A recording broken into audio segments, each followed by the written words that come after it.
and then back to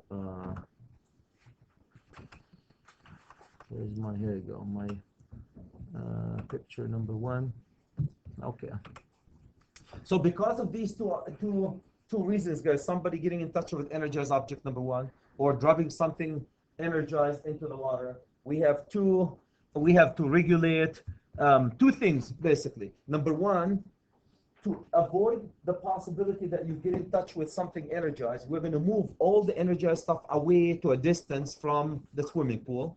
That's what you're going to see, most of the regulation just moving it away. And number 2, just in case you drop something, guys, you drop something hot in the swimming pool, we're going to go bond the swimming pool. We're going to go bond the swimming pool.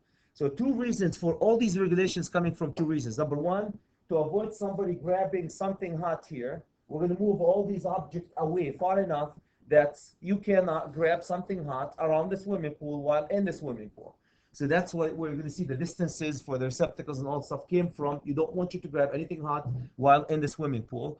The second, if something to drop and that object is hot, we're going to go bond the swimming pool, that immediately there will be zero reference. There will be zero when we bond the swimming pool. If you guys look over here, there's a voltage difference. I can't see it on mine. There's a voltage difference between 90 and 60. So there will be a voltage difference here between the hand and the leg of 30 volt. 30 volt with a small amount of current going from your leg to your hand is enough to kill people, And you're not touching anything. All what happened is just you drop something energized in a swimming pool. You'll create a wave, an electrical wave, that at one point there will be 2 different voltages between 2 points at your body, and that will create a current. And what do you think a current goes? All what the current needs, guys, is 2 different voltages. Is a lower voltage, a higher voltage. In between, there's a potential. Long story short, to avoid this situation, guys, of a current going right through that individuals and killing him, to avoid this, we go into bonding the swimming pool, bonding the water as well as the swimming pool, to avoid this object. I'm going to show you the best bonding stuff that we do, just to avoid the voltage difference between the organs of a human being. As you can see, everybody can see that one, guys, how the difference, if you drop something energized in a swimming pool, you're going to get voltage difference. Clear that one. Because of this particular one, we go all the way to the bonding. Because of energizing the water, you go in all the way to the bonding. So the code says, and you guys have used this particular one into your book, so I'm going to take you all the way to it, and yep, and we're going to go, if the first thing I want to emphasize is that little thing here, you guys read it. If it says you need to bond everything metallic around the swimming pool, anything in touch with the swimming pool, around the swimming pool, must be bonded with number, what's the conductor? Number 8, conductor number 8. All bonding wires must be solid, copper 8, copper and solid, and number 8 or larger. Bring it on. And so by doing this, guys, they avoid having these 2 different voltages between 2 different parts of the human being body as they swim. That's really the whole idea. Now, you're not going to have, Spencer, you're not going to have a 90 and 60 between the leg and the hand, and you have a current going through from the leg through the hand and killing somebody by bonding the swimming pool. The swimming pool is completely bonded. That's the only reason why bonding. I want you guys to look at everything here, everything metallic, from the ladder into the drain, anything metallic drains into the junction boxes, into the heaters, the pump itself, the fence. Look at that, the fence. If you have a fence within 5 feet or so, you have to bond that fence also to the swimming pool. By doing it this way, by bonding everything with number 12, guys, they're guaranteed, Spencer, that when you're in the swimming pool and if something to drop hot in the swimming pool, you will not, there will be no voltage difference between your head and your leg. So, any questions, guys, about the bonding? So that's, I use this one, you guys used it for your, yes, sir. Well, they have a concrete and then they have a rubber sleeve or whatever. Oh, bonding, you saw when we did the code update, you bond the whole. You grab the swimming pool from over here and you bond it with cover all around the swimming pool, the bonding thread, and I believe 3 feet out of the swimming pool, and all these are conductors that's going all around the swimming pool. The swimming pool is completely bonded. That's a grid. And then if you have any other objects, all the objects in between them, you attach them to this bonding grid, to the equipotential bonding grid. Would they do it in the concrete and the ones that just have a liner in them? If you have a concrete, if I remember right, if you have a concrete up to 3 feet, the pad, you talk about a pad? No, no, they actually have concrete pools. Oh, concrete, yeah. You have to put the rebars. You bond, either you use a cover, conductor, solid cover conductor, or use the rebars as your bonding, equipotential bonding system. There is an exception for that. I don't want to go there if your swimming pool is non-conductive material that's non-conductive. Any question, guys, about here's the equipotential in the swimming pool. Everything is bonded to it with number 8. Why would they do this one? For one reason. If somebody to drop something energized in a swimming pool, you're not going to die. It's really the only reason for doing that. Any question about this? That's a major part of the swimming pool, the bonding. Everything has to be bonded. That can get into. I want to bring attention, guys, to the water inlet and outlet. Look at that. Even the inlets and the outlets of the water, the drains, everything else have to be bonded to it. Okay, so by doing this, we saved ourselves from what? From getting electrocuted while sitting. If somebody is to drop energized object in the water, now this will not protect you, Brad, from somebody. This is only protect you if something hot drops in the swimming pool, but it will not protect you from a situation like this,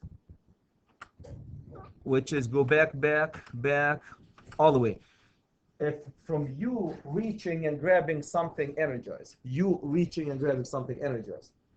something dropped energized in a swimming pool, bonding will protect you. You reaching to grab something hot, it will not protect you. So to protect you from somebody reaching, guys, and grabbing something hot, they have all these regulations right here. All these regulations. So if you can do me a favor, if you can start from the top, and I'm going to go from the top over here. If you look at the no-niche luminaires, luminaires, guys, in a swimming pool, these are in-water luminaires. They can have a no-niche luminaire. There's no hole where you put the luminaire in it, or there's a wet niche where the luminaire is actually in water, or dry niche. So if you look at this, if you look at the luminaires over here, it says, by the way, they changed it in 2011. Anybody remember the ones who were in my class? They changed the 15 volt into contact. What do they call it? The contact volt. They changed it in 2011 into what they call them low voltage contact limit. The only thing changed in 2000 volt. See that 15 volt? Instead of 15 now, they have a term that they use, low voltage contact limit, and they're listing 4 voltages in page 576 in NEC code book or article. Right at the beginning, their definition 680.1, actually 680.2. And low voltage contact. This is low voltage contact voltage does not exceed 15 volt RMS, 21.5 peak, 30 volt continuous DC, and 20.4 DC with interrupting and different with hertz interrupting. We're getting into that one. Okay, so what they're saying, guys, if the voltage is higher for the wet niche, if the voltage is higher than the 15 volt or the contact, you need to have, it has to have a GFCI. Have to have a GFCI protection. I want to bring you guys down to a couple of things here about luminaires, right in the middle. Can you guys look at that? Very important. Luminaires. It says luminaires and suspended fans shall not be 12. If I am to go put a lighting fixture right above the swimming pool, can I do that? No problem. You can. What's your limit for that? Right here's a swimming pool. Right above the swimming pool, I'm going to put a fixture or a fan. Can I do that? No problem. The only limitation that they want, what's the height? Can you guys? No, right here, the luminaires. The luminaires and ceiling suspended fan, they have to be put at 12 feet. If you have to maintain 12-foot clearances above the swimming pool, guys. 12 foot. Why? Because a taller than Chad Curdy may be able to jump and grab into the hut, I guess. If you are to put fans and lights right above the swimming pool, you need 12 feet clearance above the swimming pool. Not just directly above the swimming pool, but also 5 feet from the inside of the swimming pool. So here's the swimming pool, guys, right in here, and 5 feet in every direction around the swimming pool zone, all the way up to 12 feet. That zone you cannot put a fan or a light in it. If it's on outside, there's an exception. Can you guys see that one? Very important. If you highlight that one for me, please. The second one next to it, guys, indoor swimming pool. Now, Brad, you have an indoor swimming pool, and the ceiling is a 10-foot ceiling. What are you going to do? An indoor swimming pool and a 10-foot ceiling. How are you going to maintain that 12-foot clearances? Because of that, guys, if you are an indoor swimming pool, they have a little requirement. Luminaires and say blah blah in an indoor pools, and those the 12 blah blah may be reduced to look at that. Maybe they reduce it to what? 7 foot 6 inches. But what's the requirement underneath it? You have to put it on GFCI. You have to put it in a GFCI. So 12 foot, or if it's inside 6, 7, put it on the GFCI. Any question, guys, about the light? I want to emphasize is not just directly above the swimming pool, also a 5 foot right around the swimming pool, zoned right around the swimming pool in every direction. Any question, guys, about the lights first, above the swimming pool? Now, Camille, my friend, why do we have all this stuff, regulations? Because they don't want you to accidentally grab on an object that's energized and get electrocuted, because we care. Okay, I want to bring your attention to the top, guys, to the top part here, please, to the top part. You, Spencer, you have your neighbor, my friend, wants to dig his backyard and make a swimming pool. It happens all the time, guys. And what's coming in the backyard? What's always coming overhead from the backyard? Service conductors, right? Service conductors. You have to maintain, now you're going to dig, or you're going to dig a swimming pool in your backyard. You have to maintain a certain clearance from the above the swimming pool from these energized pots. This is, guys, for overhead conductors clearances. I want to bring your attention to now look at how they do it. Now we are outside. We have an outside swimming pool, and I need to maintain a clearances between me and the power lines. The power lines. That clearance is not just directly above the swimming pool, guys. Also 10 feet in every direction from the inside of the swimming pool. Here's a swimming pool 10 feet this way, all the way around it. That zone, you have to maintain this clearances. Let's look at the clearances. How are you going to maintain these clearances? Look at that, at least 22 feet clearances in any direction. Blah, blah, blah. You have to maintain for the power lines. If the voltage 0 to 750, which is you guys, we bring 240, 120, right? That's where we are. You have to maintain a 22.5 feet clearances above the swimming pool. That's almost impossible. And if you guys in the power lines, you almost have to move your power lines in your in the backyard, or bring them underground. You almost have to bring your power lines underground. Maintaining 22.5 above the swimming pool if your power lines are coming from the back, it's almost impossible unless you go, in a case like this, what would you do? You bring your power lines underground. Also, if you have a diving, from the diving place where you dive, guys, they want you to maintain a 14.5 clearances above diving platform. If you have a diving platform, the swimming pool is here, but diving platform maybe 6 foot or 8 foot, they have to maintain 14.5. That's a long distance. So this, guys, will make it almost impossible to bring the power lines right above the swimming pool. Almost impossible. Okay, moving on. How about if you have a low voltage systems?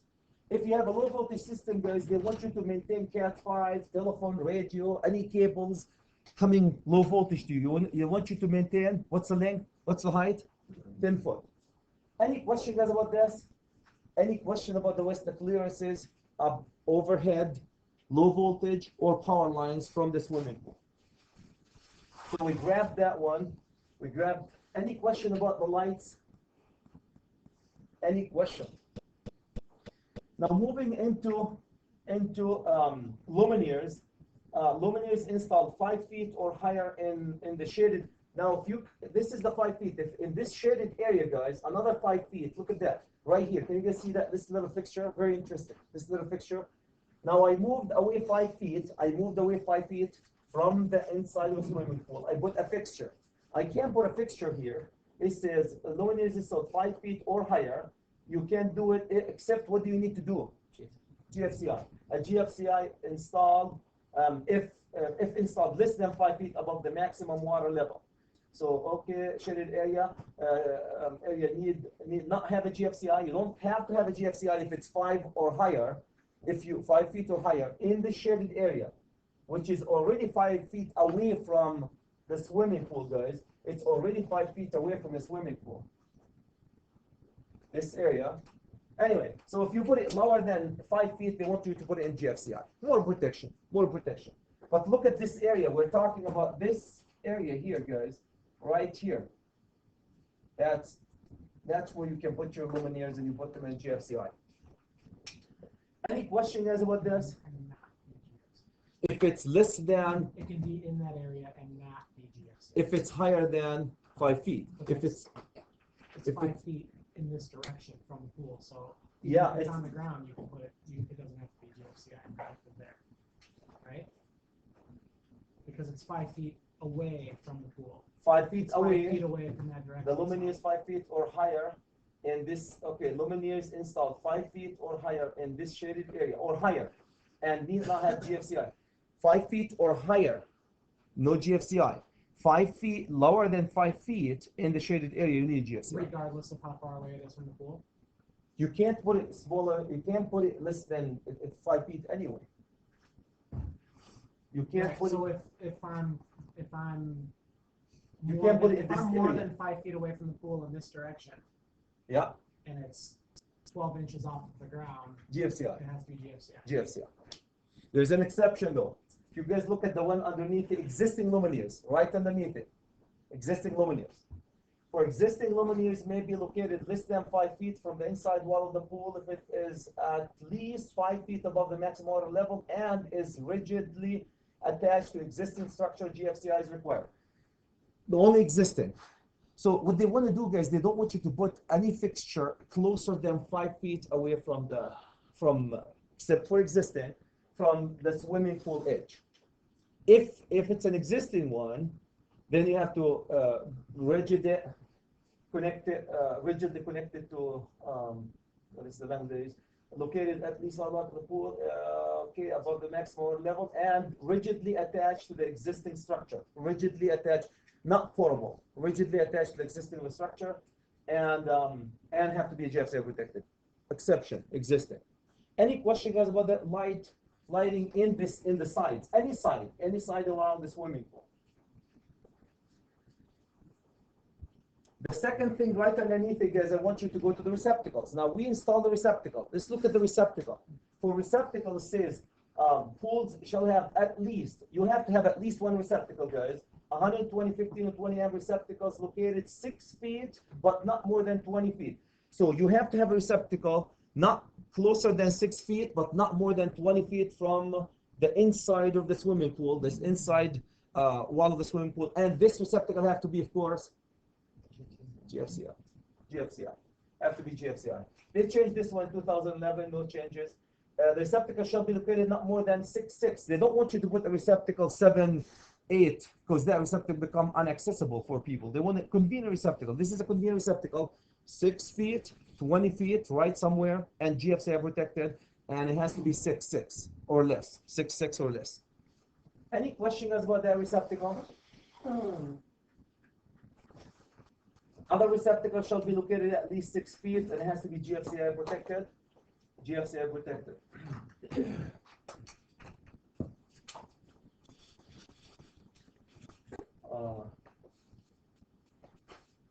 Okay, so 6 feet, receptacle 120 feet, or shall be all the way, or shall be GFCI protected 120 through, okay. They changed in this one, guys, underneath it in 2011, they changed through voltage through, no, that's right, through, not when, through 2004. So all these receptacles have to be GFCI protected. All these receptacles have to be GFCI protected. Receptacle that provide power for the water, right? This is in new 2011, right underneath it. So all these receptacles, not smaller than 6 feet, have to be GFCI protected. You need at least one. At least one. Now moving on, guys, to the receptacle. Receptacle provide power for the pump directly related to the circulating of the pump, blah, blah, blah. Shall be located not less than 6 feet, still not less than 6 feet from the inside of the wall. The receptacle shall be single or blah, blah. It has to be GFCI protected. If the receptacle does not meet this criteria, it shall be located 10 feet from the inside. So you can bring a GFCI receptacle or a power source for your circulating pump, but it has to be GFCI protected. If it can't be GFCI protected, they want you to shift it how far? 10 feet away. And again, there's a lot of regulation, guys. So if you are to get into a swimming pool, the first thing I would do is I will review these. I mean, there's a lot of ins and outs and so forth. I want to bring the attention, guys, to this one right here. It says this is change also. If you have the pump that we guys have, we direct power the pump, right? Our pump. If your pump is what's the amps? 20 amps. If you're 15 or 20 amps, 120 or 240, the circuit breaker that feeds that pump, if it's 15 amp or 20 amp, have to be GFCI. So if I have a 20 amp circuit coming from here, 2-pole 20 amp circuit feeding the pump that circulates the water here, 20 amp or 15 amp, 240, I'd have to have a GFCI protection for the pump. How do you have this?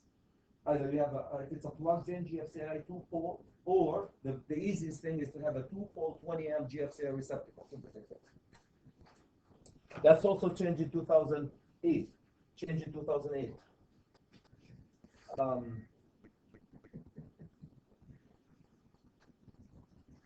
A couple of these guys so that's basically for the receptacle in this section. Any question about the receptacle? For the most part, 620 GFCI. Any circulating pump, recirculating pump have to be within 6 feet, no more than 6 feet, and you have to put in a GFCI if it's 15 and 20 amp, 240 or 120. Any question, my friends? Any question about that? Any question? Okay, moving into, I want to bring you guys down to this pool associated pumps. For the pool associated pumps, without getting into too much details, they want you to have a grounding conductor of number 12, copper. So if you look at this one, they want you to have with a circulating pump, at least it has to be insulated copper equivalent grounding conductor. So as you bring your conduits, and we did that one for our swimming pool, guys, we brought a number 12 conductors with the ground insulated. That's all what you do. So can I bring number 14? No, not to the circulating pump. So there's a requirement of insulated, fully insulated, not bare, and it has to be covered. It has to be covered for that one. I want to bring you guys right underground wiring. Can I bring a feeder right under the swimming pool? No, you're not supposed to get feeders right under the swimming pool. No. If you have to get within 5 feet of the swimming pool, guys, there's certain regulations that you have to adhere to. So that shaded area right here underneath the swimming pool. So Brooks, my friend, here's my swimming pool here, and I need to come and dig and bring a feeder. That's nothing to do with the swimming pool. I just move to a different location. I have to clear 5 feet away from the edges underground of the swimming pool. But if I can, because if I want to go 5 feet, I'm going into my neighbor's yard. Good habit, right? So they allow me to go within that 5 feet underground, not underneath, within 5 feet underground. And they have a table, you have to put it rigid. They have regulations where you have to put it in rigid and EMT and so forth. So they have a few regulations where you have to do a space location, blah, blah, blah. And then rigid or intermediate metal conduit at least 6 inches, or non-metallic conduit 18 inches may be installed within the pore space. So 6 inches buried rigid or 18 inches PVC within the 5 feet if you have to. Otherwise, you have to clear that area 5 feet, guys, underground around the swimming pool. That's kind of a sacred cow. You're not supposed to touch it. If you have to, then you have to have a certain depth to use it. You can have double insulation. If you have double insulation equipment, guys, the internal non-accessible, if you have a double insulation equipment, you have to provide a bonding conductor, but you don't have to bond the frame because the frame is double insulated, does not need bonding. I can't emphasize, guys, digging under the swimming pool prohibited within 5 feet of the edge of the swimming pool. If you have to maintain rigid, you have to put rigid or PVC, and you have to maintain 6 feet, 6 inches or 8 inches. And there is a table in the NEC code book that gets you, if you guys look at table 680.8, 680.8, right underneath it, there's a table 680.10, 680.10. It will give you the depth and the conduits that you can install if you are to get within 5 feet of the swimming pool. Within 5 feet of the swimming pool. So that's this area.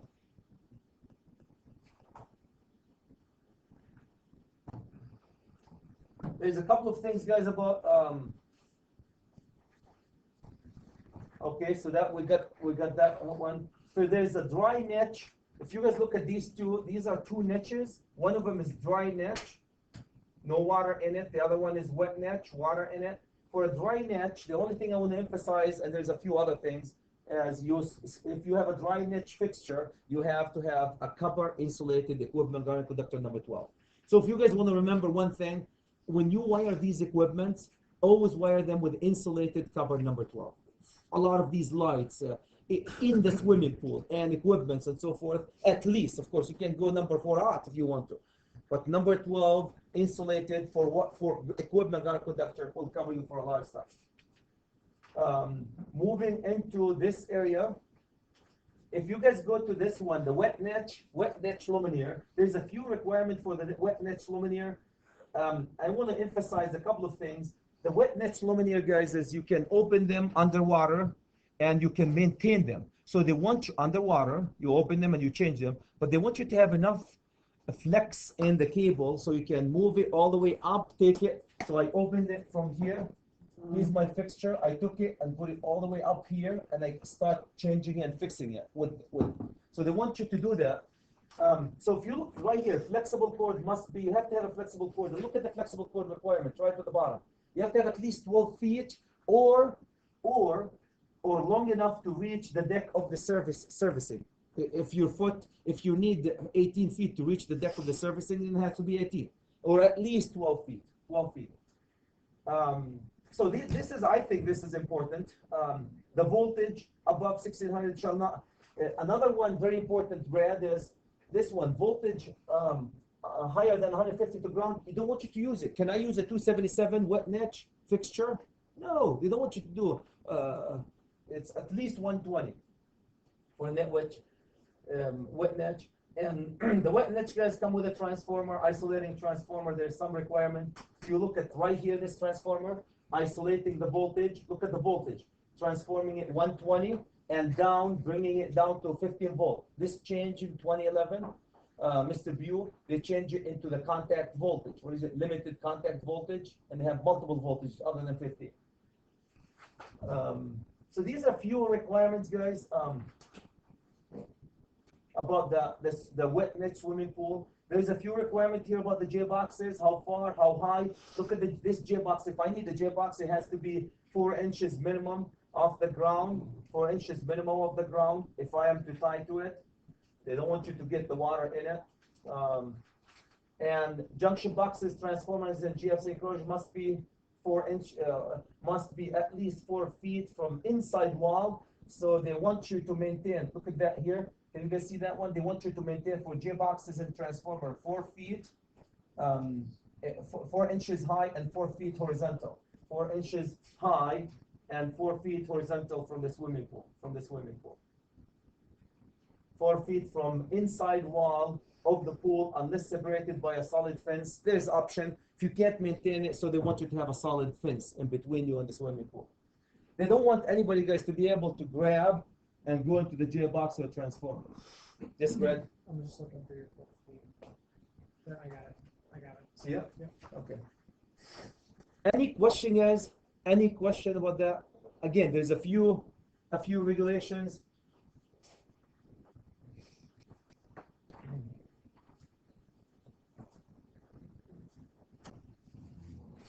So that's for the swimming pool. I can't emphasize the word, guys, number 12, insulated cover conductor for all these receptacles and equipments and lights around the swimming pool. If you read through it, that's a very common number. Number 12, cover insulated for lights, receptacle, and equipment. You need it. And you can't use UF. You can use, You can't use UF. it's not insulated. Ground cover Yeah. insulated. Because it's not, unless, I don't think they make them, do they? That's what I've seen. Yeah, I haven't seen UF cable, guys. Can we use a UF cable? The UF cable, the problem with UF cable is what? The grounding conductor is not insulated. So either you custom design a UF cable that has an insulated, fully insulated copper conductor, I haven't seen, or you're going to use a conduit and wire. Okay, I want to bring your attention to the switch, guys, right here. Can you see that little thing? That's kind of summarized here. Switch. Switches must be located at least that magic 5 number, 5 feet. At least 5 feet from the inside wall of the pool, unless separated by a solid fence, blah, blah, blah. If you can't maintain the 5 feet, no problem. Just put a fence. So Ben, when he is swimming, he can't get out of the swim, stretch himself in a swimming pool and turn the light on while in the swimming pool. Why? Because there's a fence barrier in between. So all these guys I told you, all these, they want you to avoid being in the swimming pool and in direct contact with any energized object. Wall or fence, some low voltage energy are listed for use within 5 feet. Obviously, if you have a low voltage stuff, you might be able to install it within 5 feet. Now, these are not high voltage 120 switches. 120 switches. I want to bring you back, and that will sum up what I'm going to do, guys, right in here. If you have an electrically operated pool cover, electrically operated, done that? Thank you, my friend. Okay, there you go. Thank you. If you have a pool cover, electrically operated, not Chad Curtis muscle operated, right? So they want you to do a few things here. Motors and controllers shall not be at least, the wiring shall be at least 5 feet from the inside. All this magic 5 feet, unless separated again by a barrier. And it has to be what? Can you guys see that? GFCI protected? Has to be GFCI protected. Has to be GFCI protected. All these equipment have to have a disconnect, guys, like everything else. If the pump, the cover, the motorized cover for the swimming pool have to have a disconnect. Any motor have to have a disconnect. That's not really new for a swimming pool. Any motor you have to have a disconnect, or the plug will be working as you disconnect. Any question? This is really what this summarizes, almost summarizes everything that we need to know about the swimming pool. Any question, guys, about that? Jim, my friend, Mr. in the test, Brooks, Ryan.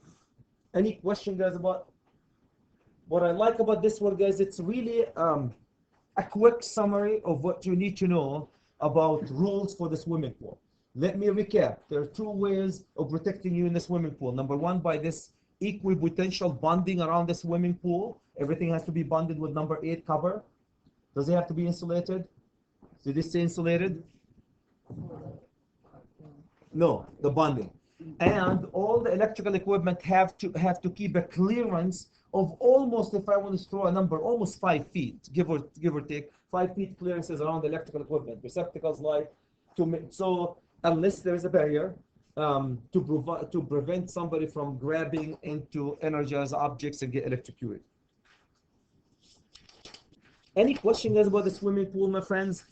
Any question about the swimming pool?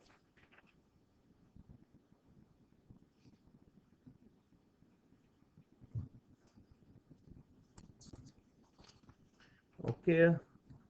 Any question? The swimming pool, the bonding and the isolation really is nothing major to it other than bonding and isolation. Looking at 2008, there was something indoor. Yeah, in 2011 they added one little thing, guys. They added a feeder. What if you have a multiple motors working pumps and doing other things? Maybe you have a huge pump, a huge swimming pool. You need multiple motors to circulate the equipment. Then you need a feeder, not a branch circuit. And if you look, the area in 2011, guys, in page 583, it says feeders shall be installed in rigid metal conduit intermediate The following wiring method shall be permitted if not subject to physical damage. So they added information about the feeder. You can use PVC, you can use our EMT, electrical magnetic tubing, were installed or on or within a building if it's inside the building. So long story short, really nothing changed, nothing other than that we've done it all the time. As they had information about a feeder for a swimming pool, which sounds really weird because usually we think a swimming pool is just a couple of loads and we're bringing ground circuit to it. But what if you bring a feeder with a panel next to the swimming pool and you feed multiple things, and that feeder feeds the panel that feed the swimming pool, or you bring a feeder with a gutter, and from the gutter you tab and you feed multiple motors and lights and a couple of things. So they added a few information about the feeders. Mainly they want you to use conduits. You use conduits. MC cable were installed within the building is allowed to. So that's basically it in terms of a swimming pool. Any question, guys? Any question about swimming pool? Questions about swimming pool? If you guys, this is a nice picture also, shows you how far you can put heating equipment. The same heating equipment cannot, that magic number, Spencer, 5 feet, always magic number to 5 feet. The height of the equipment also 12 feet. Remember, 5 and 12 feet of these heating equipments, they have to bond it, and you can't put it less than, if you're heating your equipment, it has to be not for 5 feet minimum from the inside of a swimming pool, and you have to maintain a 12 feet minimum from the platform too. And of course, everything has to be bonded.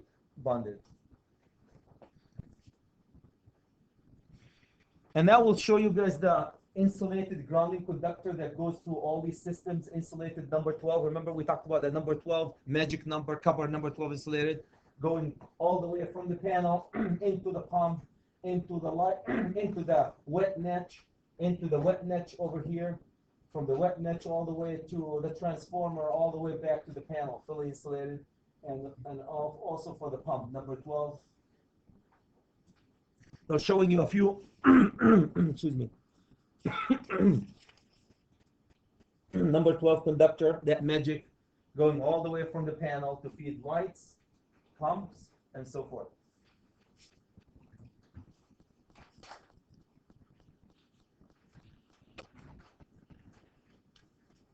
Any question, guys? Any question?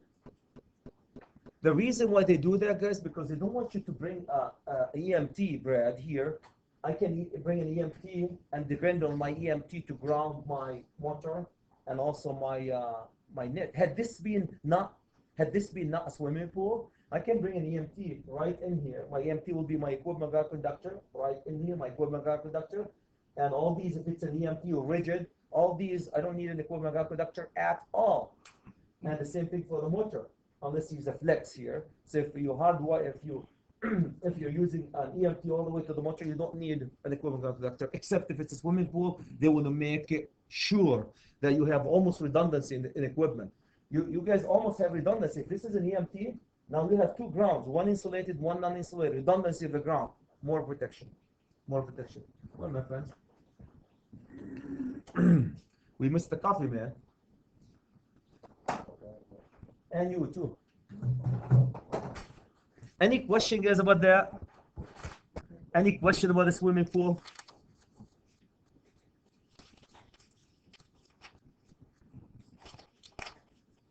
And again, if you guys in a situation where you're doing swimming pool, the first thing you need to do is review these rules. You know, there's a lot of ins and outs of it. I want to give you this 5 minutes, and then I'm going to go after that, say a few things about the spas and the hot tubs, just a few things about the receptacles and wiring and all that stuff. And then I hope if we have time, I would hope we'll talk about future wiring, residential future wiring. Have you guys, how many of you guys have an air conditioning, remotely controlled air conditioning, window air conditioning? See them? I didn't install them. Fan, remotely controlled fan. Everything is remotely controlled. I don't know. Is there a fridge remotely controlled? I don't know why you need to control the fridge. but remotely controlled air conditioning, remotely controlled fan, light, with a remote, infrared. We'll talk about this one, and we'll talk about another technology that we use. Okay, 5 minutes. 5 minutes. Any question, my friends? Mr. Rabab? Still doing your test, Chad? Leave me alone. You put the grades up for the test.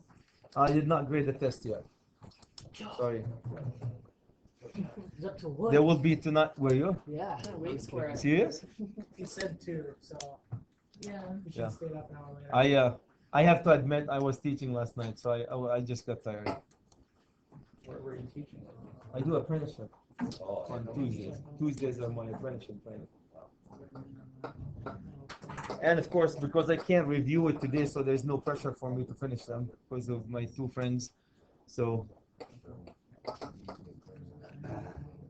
you guys spoiled me. How much is that apprenticeship training? You can't be constant, you know? I can't remember. You can look at that online. You can't. I don't get into the money with that.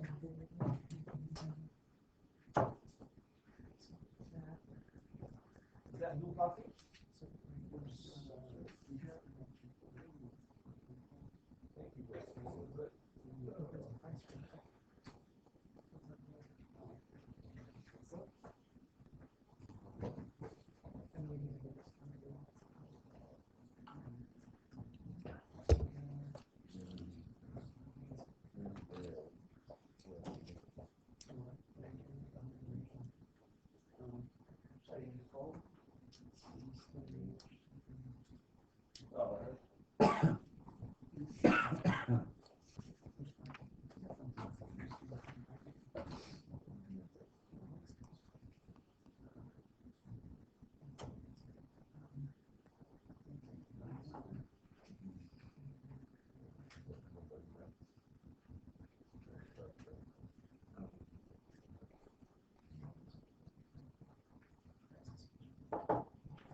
Yeah, it would, but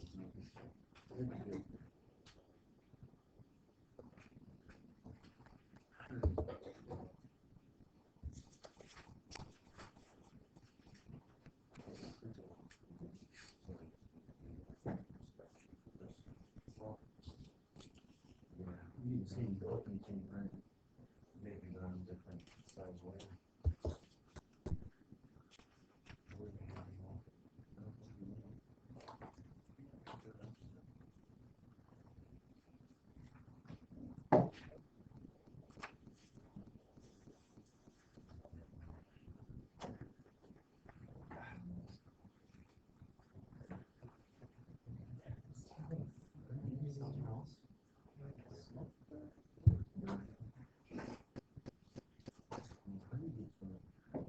How often does MEA have to have school? Hmm? How often does MEA apprentices have school? Oh, once a week. Yeah. Online. Online. That's exactly what you guys did with 290. What you did in 292 when you did the apprenticeship. I was Yeah. teaching conduit bending last night. Oh, yeah. Really Online. interesting. I'm Online, talking- yeah. we had to go into the lab and conduit though. Yeah, but they work in the field. They go bend the conduits. Yeah. All those guys, we have students from different states. We have like students from the state of Mississippi in the class, Oh, really? and from all over the You do a lecture The where next it's actually videotaped, like the lecture? Everything's videotaped, yeah. Oh, so you can watch the video over. I don't, but they watch it. If they miss the class, they watch it. It's videotaped. Or is it just like the smart board, or is it actually videotaped? Videotape. On my camera, you can see me and you can see the picture. And then see Everything's you doing the videotaped. board, do you have the smart board on it too, or? It's not a smart board. It's just you go to a site and you run from my basement. Yeah. And you go, you what? You go to a site and it's conference. You have a conference and you attach. You log in and you log in and you can see them. I can see. Yeah. You can see them. They can see you. You can talk to them through the phone. Oh, really? Yeah, it's really cool. You can see all your students? I see 6 at a time. And Up to 6 at a time. So I have to switch it. Up to six So when pictures. someone wants to ask you something, then you can Zoom in them, yeah. zoom in. oh, Stuff really though, when you're teaching and looking at pictures, you look at somebody dozing. really? Do you have that, like, do you have it recorded, or you can see it once, or? I've never looked at it. I mean, I've done it. This is my 3rd year I doing just it. wonder what it looks like, you know, Yeah. I mean, I've never seen online classes Yeah. like that. Well, I mean, if you need to review it again, you can go through the actual class and then just watch the whole thing again. You can watch it. Usually at 20 minutes after, it's a big time to change. It's like a review or Yeah. way, you know. They can review it as many times as they want. That's cool. I've never looked at myself. It's So just we'll have scary it going for to do that. Okay. Do me a favor, my friends. Let's talk about spas. How many of you guys have a spa or a hot tub, outside or inside? We have a spa, outside or inside? Let's talk about spas. For spas, I'm looking at page 614, guys. A few things about the spas, especially indoor spas. I will look at the indoor spa. It says at least one receptacle, 120, 15, or 20 amp receptacle connected to general purpose must be installed at least 6 feet, but not more than 10 feet. They want you to have a receptacle, 6 to 10 feet, somewhere in between, and you have to protect it for the hot tub, and you have to order the spa, and you have to be GFCI protected. It has to be GFCI protected. So GFCI protected receptacle within 6, 10. What was the swimming pool? Anybody remember 6? 6 with not smaller than 6 for a swimming pool, not further than 1. This is 610. Don't ask me. I think because the spas are smaller. So you need a GFCI protected receptacle. Also, all 120, 50, and 20 must be located at least 6 feet, for example, from the spa. And all these receptacles, if you have to have at least one, but all of them, if you have more than one, because you want to listen to a lot of stuff, they have to be GFCI protected. Okay, one receptacle within 6 to 10 GFCI protected, at least. Receptacle that supplies power to the spa also. The spas, guys, most of these spas are not hardwired, they're plugged in. They're plugged in. The receptacle that you can plug in a spa or a hot tub, the receptacle that feeds it, only if it's hardwired, it has to be GFCI. Yes, sir. When you're saying at least one, 15 or 20 amp receptacle in the first installed 6, why do you have to have a receptacle next to your Why? for service or what? Convenient. So you can listen to radio and Convenient. you know, And service.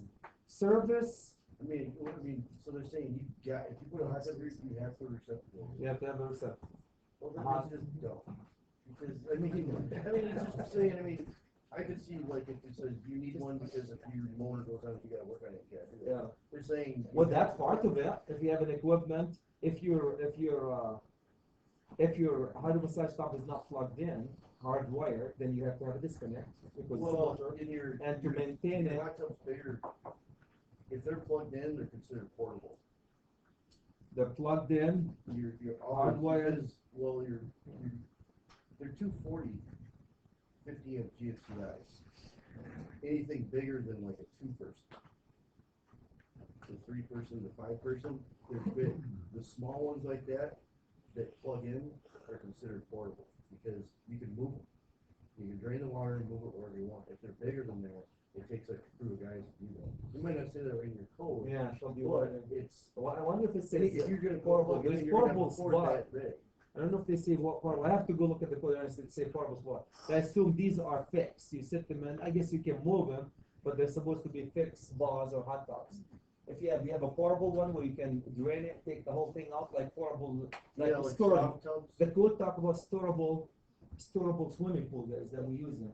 And they will tell you that in a storable swimming pool you have to feed it from a GFCI and the receptacles around they have to be GFCI for a storable swimming pool. But did I miss anything? Did anybody look and see if there's a storable hot tub or a spa? Well, I guess maybe the wording is incorrect, but basically what you're saying is anything bigger than, like a 3-person or whatever is gonna require a lot more amp. It's gonna require a 50 amp fuse. I put probably 200 of them on.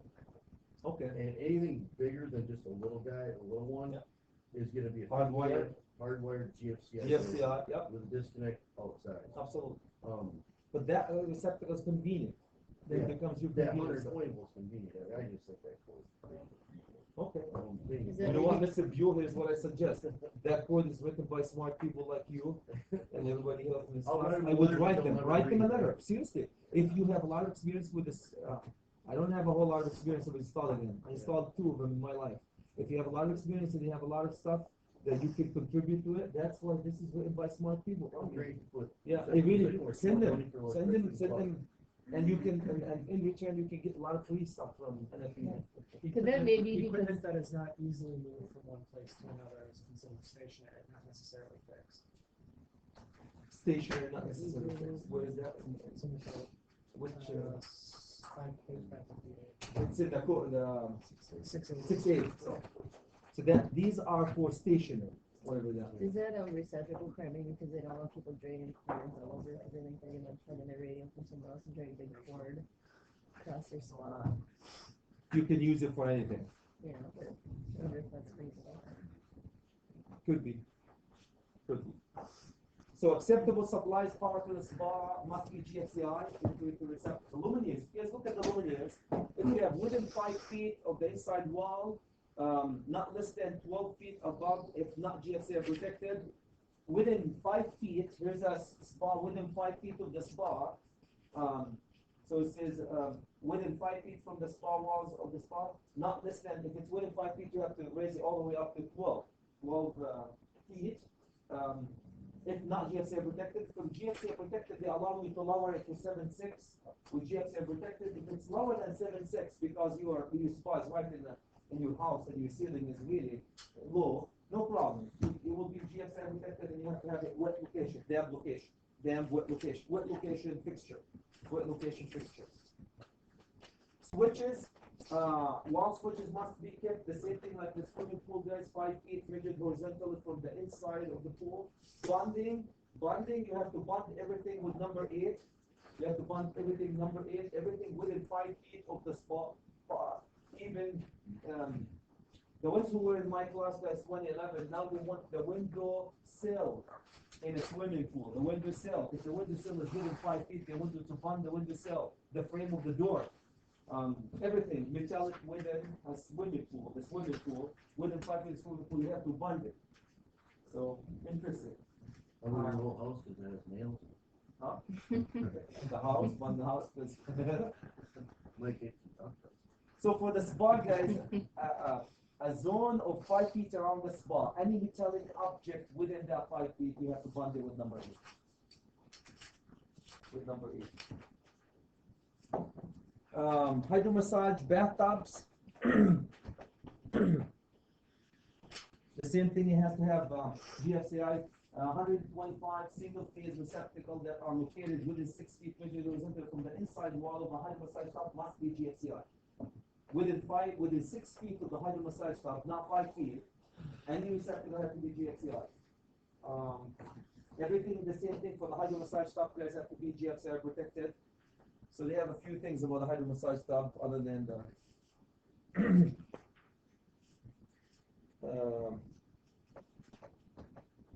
so bonding with number 8, all receptacle within 6 feet have to be GFCI protected. GFCI protected.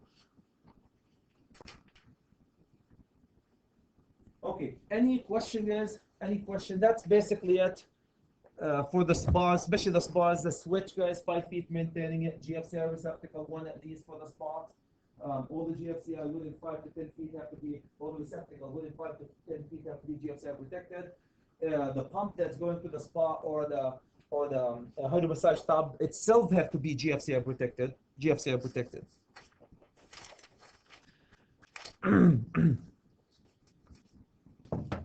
Any question, my friends? And you can find these in the code.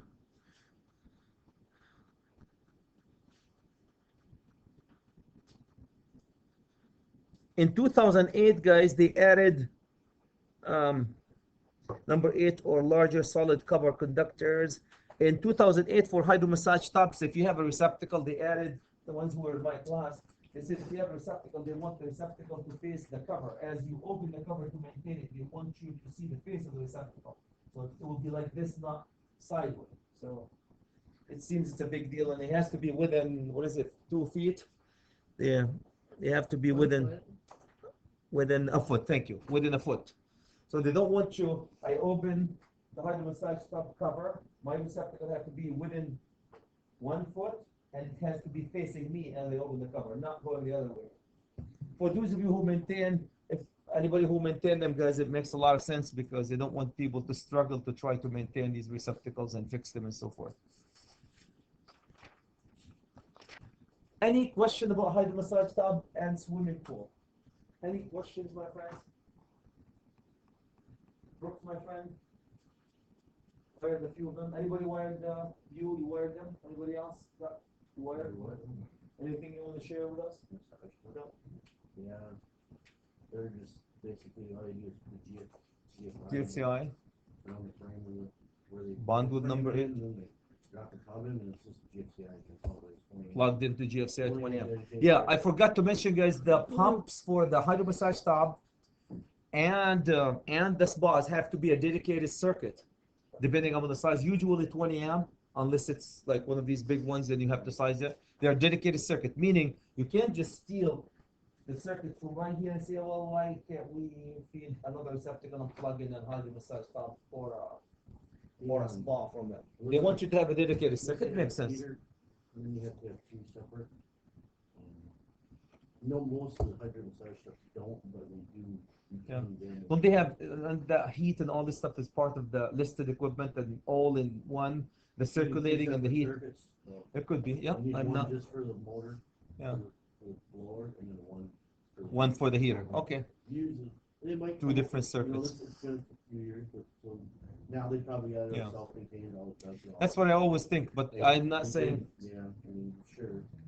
I was telling the students last night that electric benders cannot bend more than that's what I know, 4-inch EMT, and there was a guy who bent conduit all the time. He sent me at a site, and there was an electric bender that can bend 6-inch rigid. Wow. You know what I mean? So there's a lot of 6-inch rigid, not EMT. Yeah. So usually you do hydraulic with the rigid, but there's a lot of things. Never say never. What kind of bender is it? Hydraulic? The what? What kind of bender is it? Electric bender that can bend up to 6-inch rigid steel. It must be huge. But we usually use hydraulic with that. Anyway, any question, guys? Any question about the hydro massage tub? If you don't mind, I'm going to just to stay on track, I'm going to jump into wiring for the future. Am I the only one who's excited here? Going into the future? Going into the future. We're going past into. How did they say it? How did they say it? Going past into the future? Some back to the flux capacitor.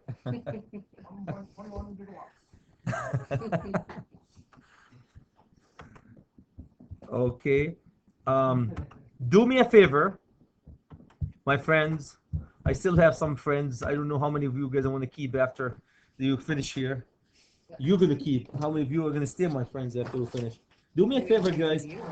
For the swimming pool, guys, there's a lot of regulations. Really is. And Spencer, if you are to get into a swimming pool situation, the first thing I would do, honestly, like photovoltaic, like all this stuff, review the article. Just review the article. And for us as a designer, Just fun. there's a lot of ins and outs and 5 and 6 and all this stuff. And over time, guys, if you don't use them, I don't know about you, but every time I don't use it day to day, you forget, is it 6 or is it 5?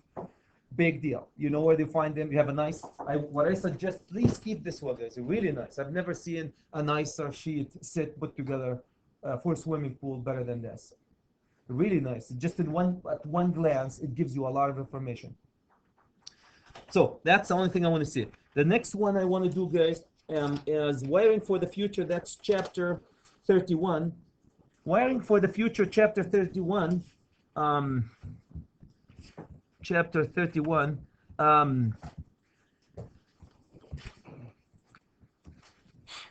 What they're doing, what they're saying, they're saying a few things, guys, here in chapter 31. There are two technologies, or well, the way if you read the chapter, guys, there are three technologies. There are three technologies that you can use to wire for the future. One technology is X10. Anybody ever installed an X10 devices? X10 devices, installed X10 devices? Okay. X10 devices, I've never installed them. I've never seen them, as a matter of fact. X10 devices, guys, you install, they have a really nice, I don't have a picture of it here, but if you go to page 621, they really summarize it. Very simple, very, very simple, guys. If you, everybody's at page 621, look at the bottom picture. They have a device that's called signal bridge. Signal bridge is nothing other than a piece, think of it as a piece of equipment, two-pole. Look how they do it, guys. They grab a two-pole circuit breaker, two-pole circuit breaker, and they tie this piece of equipment to it, and they tie it from the other end to the neutral. It's a bridge, signal bridge. That's the generator of the signal. That's number one. So you have imagine a little piece of equipment sitting right in here and wired with two-pole huts and a tie. So two huts tied to two-pole because you have to protect it, and the neutral coming out of it going to the neutral. That's very important. This one is going to be sending your signals. Okay. The second one is called the X10 modules. It's X10 modules, Spencer. Here's an X10 module. You'll buy a receptacle that's called in it. It look exactly like this receptacle that says X10 module receptacle. You wire it exactly like any receptacle. Nothing to it. Like a GFCI. You wire it exactly hot, neutral, ground. Except this device is intelligent and it will be able to, the nice thing about it, guys, the signal bridge will send the signal. So you program it. So I want to turn this light plugged in at 10 o'clock, turn it on at say 6 o'clock and off at say 11 o'clock at night. Or fridge or anything, could plug anything into it. So you program it through the signal bridge, and then the signal bridge guys send the signal. The funny thing is not wireless. They send the signal over the power lines. That's really interesting. So the power lines, guys, will be carrying two signals. So here's my 20 amp, and here's my neutral. Here's my device, and here's my equipment, my light, plugged in here and here, and this is what we call the X10 receptacle. X10 receptacle, wired exactly like any other receptacle, except because of the module here. The signal, the bridge is connected to the system right in here. It will send the signal, guys, and this is also tied to here. So we'll send the signal directly through the overcam protection device to this device to turn it on and off. A different signal, a different frequency.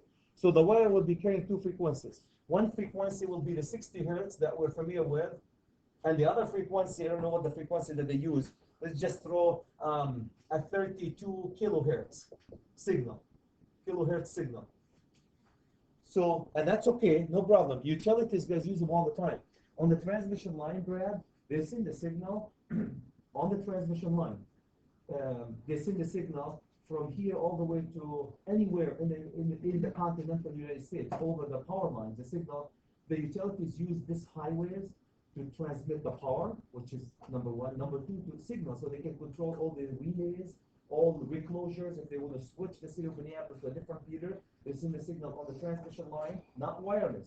over the transmission line and to a device, and that device will switch from feeder number 1 to feeder number 2. A couple of years ago, I read the telecommunication companies wanted the power companies to open these highways. Imagine every house in the United States, continental United States, and Canada and Mexico is connected to every other house by a wire. Just think about it. All over the United States, we're all connected by wires, right? Through the transmission line. So the telecommunication companies say, why can't we use these highways to transmit signals? Not just power. Right now, we're using these highways to transmit power. Why can't we use it to transmit signals? Signals for audio, video data.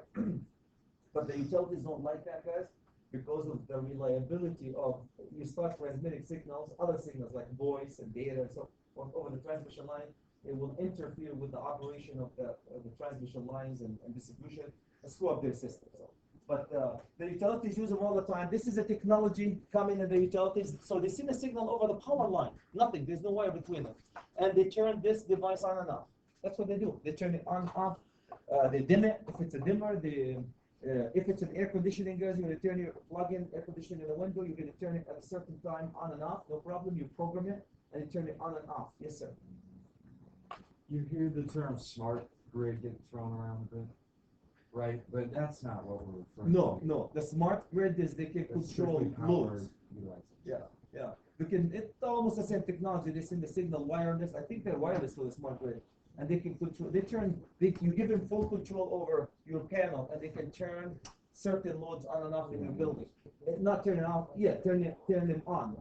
So your water heater, they keep it off until the middle of the night when the grid goes down and they turn it on. So not just over certain loads, a group of loads. And by doing that, they reduce the peak on the grid, and by doing that, of course, they save money. So that's kind of what they're doing here. This is not meant to reduce the load, really. This is meant to control, have control have control over certain loads in your house by programming it. Yes, sir. I recently went to an Acuity writing conference or whatever. They're having like open house. Okay. One of their locations. And it was amazing technology they can put on light bulbs and stuff and wireless control lights. And it's just amazing. You guys know the Gopher Stadium. Did you tour the Gopher Stadium with Gary? No. You did not. The students before you we did tour the Gopher Stadium. You know what they do?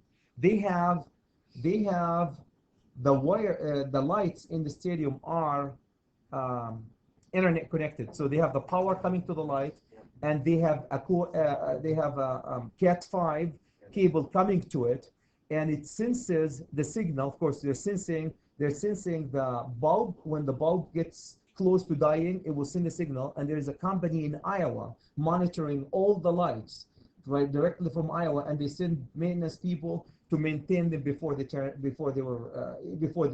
off. Before they burn, they will send people based on the data that you pull out of the ballast and out of the bulb itself. It's programmed to pull certain data, and it draw a curve for each one of these fixtures. When the curve becomes certain characteristics, it indicates down to them that, hey, by the way, this ballast and or this bulb is about to die, go change it. And the technology is there, guys. I don't know if you saw the other day, the guy who came and changed the toner here on our plotter. These are networked and they're monitored by a company, these toners right here. And when the toner goes below a certain value, a number, it will send a signal to them, and they'll come and change the toner on our printer. So the technology is there, it really is. This is very simple technology, guys, using a sender and a receiver. And the advantage of this, you don't have to do anything. No networking, no wires, nothing. It's not wireless, so it doesn't interfere with anything in your business. All that you have to do is plug in that device here and program it whatever you want, and put whatever you need to control, put a receptacle or an equipment to control it. So that's 10x technology, they call it. A couple of other technologies, guys. Here's a couple of equipments. You have plugs. You can get them into thermostat. You can control a thermostat from it. You can control anything. The most common ones is obviously light. You can control light through switches. So that's it. And page, there's a programmer that comes with it, guys, in page 621. typical tabletop keypad controller. In the upper left corner, big 31-2, that's a controller because not enough to, this is send the signal, this receive a signal and act upon it, but I need to interface. This is like a computer, you need to interface with this and program it. So they have this portable handheld programmer that you can program it and turn things on and off at certain time or so forth. So that's technology number one. What do we call it? NX. Or X10. Yes, How sir. much more expensive are those than the little ones you put in the outlets for your lights? Oh, that one that you program right in the box? Oh, that's a system. So the one that you program and for your Christmas lights is just you're buying this one and you program it right in here. You don't buy this piece at all, and you don't have I would say if you were to put this in the system, probably this will be by itself is 10% of the price of the whole system. You know what I mean? Because you need a programmer and you need a sender here, a bridge. Does it make all of your outlets do it, or is it only up to Wherever you install, if you have an equipment, you look at it, wherever you install the module, you need a module. Wherever you install that particular X10 module, you can control. Another outlet that doesn't have the X10 module, care less. You know, so if you have two lights, one of them you want to keep it on, the other one you control it. Wherever you need a control, you have to buy X10 modules. X10 modules. How much? $46 for a receptacle. For receptacle of just one control. Just the Receptacle. remote control outlet for X10 is $45. $45. And how much? How about the system? Does it say anything about the bridge, signal bridge and so forth? See if you can get the signal bridge. Okay, For any, $129, you can control it with your iPhone. with the iPhone? Or what? That one? $125, you can get the smart link to control everything with your iPhone. That is amazing. So this is X10 technology. The other one, guys, I want you to go wireless technologies in page 622. There's ZigBee, and there's Z-Wave, and there's Insteon. Am I saying it right? Who does have to say it?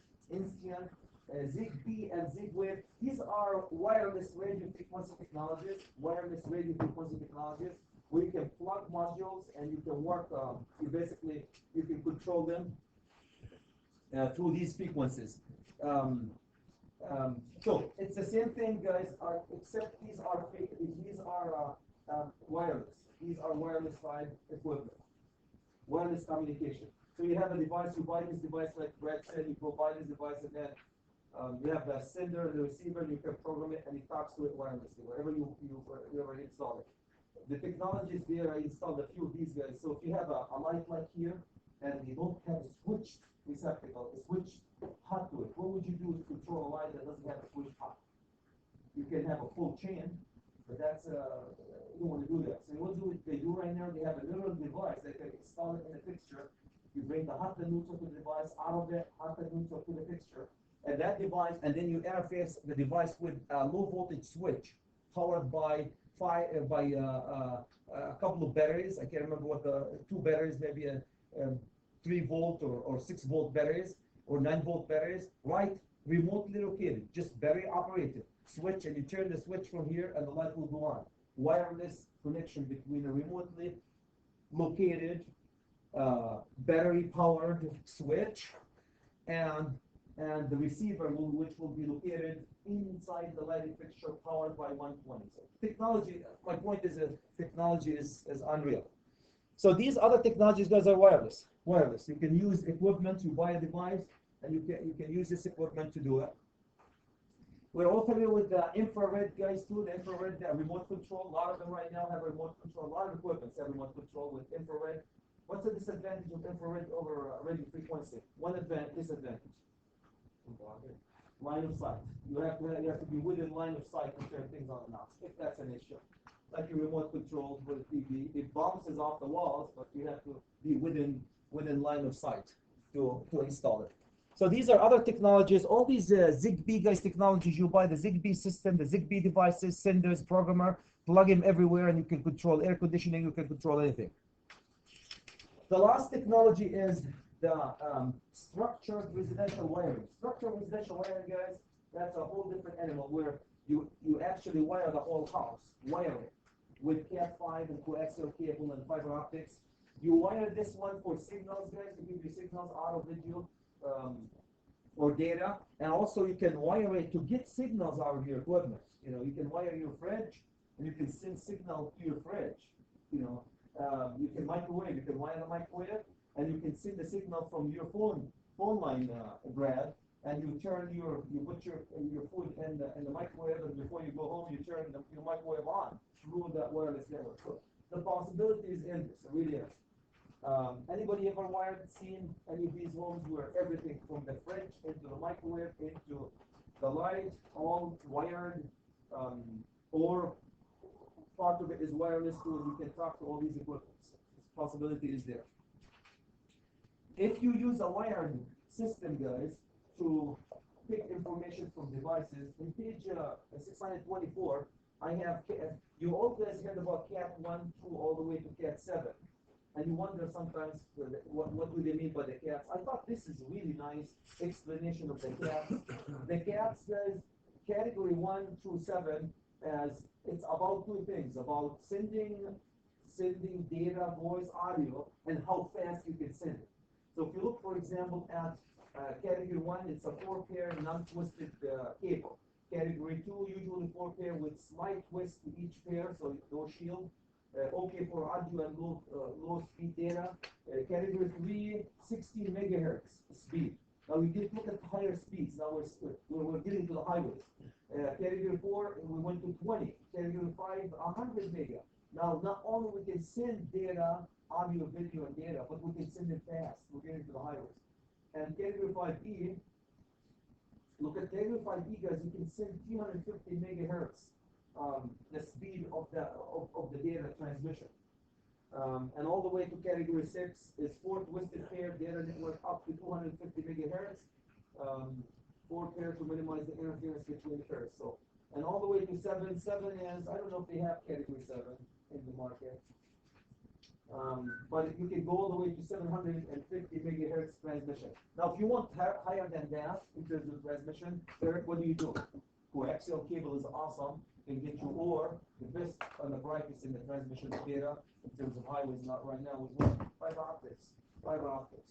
They can get you, instead of coaxial cable, fiber optics, they can send gigahertz in terms of speed. So the difference between these guys is Cat 5 and Cat 5E are the most common ones for data. Most common ones for data. And so this is basically networking the device. The device itself, it's an intelligent device. A fridge, you power it, and you have a network cable coming to it, and you collect all these data to a controller, and from the controller, you can monitor what's going on in your fridge, send the signal to the fridge to act, or microwave to act. It's just unreal. And the last thing I want to talk about, guys, is in page 625, installation recommendation. And Spencer, my friend, remember, he's a low voltage cable, so we can't mix them with high voltage cable. We have to have a special hole for them, different than high voltage. So you can't bend them sharp, because if you talk to the low voltage guys, when you bend a coaxial cable and or a Cat 5 cable sharp, it will slow down the transmission of data. We don't want you to slow down the transmission of data. So there's a few recommendations, guys. To how to install them and so forth. You can read these, but recommendation, basically these are telecommunication systems.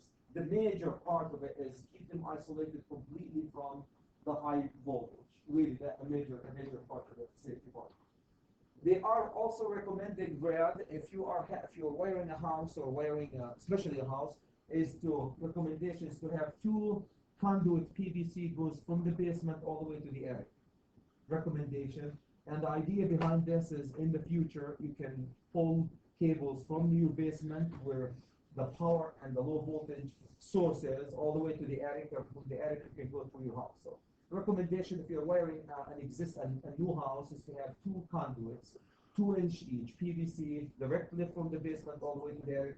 So in the future, you can use one of them. You can use it for power, and the other one you can use if you want to put another circuit. Another one you can use for coaxial cable. You can use for fiber optics. Recommendation, nothing really big deal.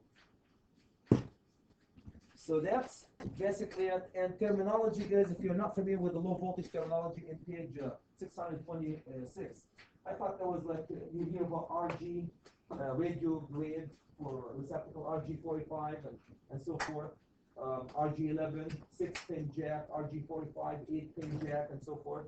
So you hear about M, mega, giga, BPS, byte per second. There's a few nice, I thought they were nice, if you forgot what they mean by MBPS is megabyte per second for the transmission of data, the speed that the data is leaving the source and reaching the destination, leaving the source and reaching the destination. Any question, my friends? To summarize, if you want to wire for the future, your house, you have the cheapest technology, X10, you can buy it. Would you say 60, the receptacle was it 50 something? Cheap, $46. $46. If you, one receptacle, right? So you can, that's the cheapest, so you can probably, as a network, that you can do, number one. Number two, you can use other wireless technology with the receiver.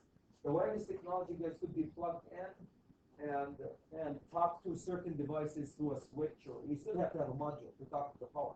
Every time you need to talk to a power device, you need to have a module. And or you can network, structured network for all your equipment. So every equipment that you have in the house, from the air conditioning to the refrigerator to the microwave, they will have two cables coming to it. One power to power, another cable to communication cable to two-way street. Get the data out of it and put data into it. Machines that we do this in machines, when you go into all these machines in manufacturing, all of them have two ways of communicating with it. We have a cable to plug them in to power them, another cable with an intelligent controller on it so you can pull the data out of it, pull the data. That's not new in the industrial world. It's always been, you have a machine that's doing certain function that another machine's work depends on it. You have to pull all these data to a controller from each machine to the control system and dissipate the information from point A to point B. Any question, Camille, my friend? I can't think of a reason you want the X10 besides like this one. You can control your And everything. line. You're gonna skip the commercial eventually. It's fun. Like I'm saying, energy. When you think about it, not always funny. Oh, cool! I can like it's. Yeah. Thank you. It's the green energy and energy. We didn't say that. Yes. It's amazing. You can be on your network, control an LED or copper or something, and diminish to whatever you want. So you can see it's amazing. You can see how much money it's doing. Who works for Egan here? You work for Egan, right? Egan has, not to interrupt you, I'm sorry. Egan has, when I went to visit with the, you work in the low voltage section or the high voltage? Electrical. They have the low voltage section, guys. They showed me when I went there, they have multiple customers in the Twin Cities where they can monitor, like a church, they monitor the heating and cooling and light in a church. Church over, and if something happened to the heating and cooling, they send a signal to them, monitor it 24/7, monitoring and fixing it. So they pull all these data through the internet about mainly heating and light, heat and light, because that's how they save energy. And of course, in the winter in Minnesota, you don't want to lose the heat in your house. So they monitor the heat, cool, and light in multiple institutions, and they act upon it if something happens. So the real life, you can check onto the church, Baptist church in downtown Minneapolis, and it tells you what the temperature in every room in that Baptist church and what the light, which light is on and which light is off. Unreal. Through the internet, remotely located. So the technology is there. And I think the big selling point for all this is, I mean, obviously control and power, but for like maintenance guys that have to travel a decent amount of distance between our sites, working this like staying with light poles and knowing what's out, when it's about to go out, when you need to do maintenance on it. Like I said, go for stadium. It's like a Google map. You can see like if they did all the light poles for a city. For instance, they put one of the wireless nodes, and then what they have is just I don't know what the name is, but it's like wireless communicator. It goes on the data back. Yeah. And each pole can talk to each other. Like,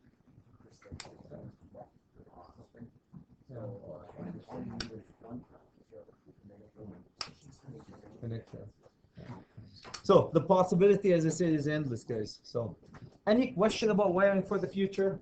We will continue talking about this, guys, as we go to the commercial industrial, especially for the machines for the industrial. We'll bring Cat5 to them to wire them to Cat5 as we go through.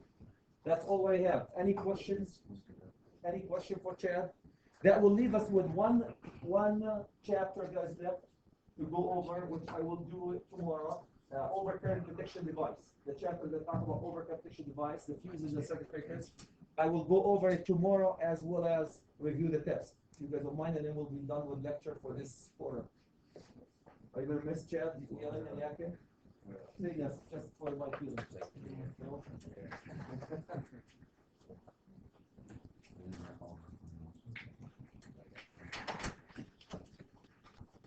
Go eat. The other one? Did you do the other one? Okay, here you go. It goes Mr. Muhammad, he will cheat, we're gonna give you that one. Ben, how are you doing? Guess what? What? My whole upstairs Yeah, what in my happened? house. It's one of the neutrals broke. It's like touching the hot. Yeah, So burn. my whole upstairs, like you touch the box. Like Everything is hot. Yeah. Huh? So we have to redo it. I'm gonna hire Josh, and we're gonna just. Who, Josh? Are you sure you don't hire Josh? I don't Did they say that? Okay, that's good. So you lost the neutral? Yeah. In the main neutral? In Yeah. the main? So like on the circuit, like I put with my receptacle thing. Everything is It hot. goes reverse hot. Yep, Like- that's coming. When you lose the neutral, every outlet And it's becomes because hot. it's the knob tube wiring. Knob tube, and because of course the neutral and the hot are touching each other through the coil, through Yeah. the resistor. So when you lose the neutral, the hot goes all the way back to the neutral. Everything looks like it's hot. It's not really hot, but it looks like it's hot. Yeah. It could zap them. It could zap you. So. So you're gonna change the panel. So what I'm gonna do, we're probably gonna just run a separate box up to the kitchen, Okay. like a disconnect box, Okay.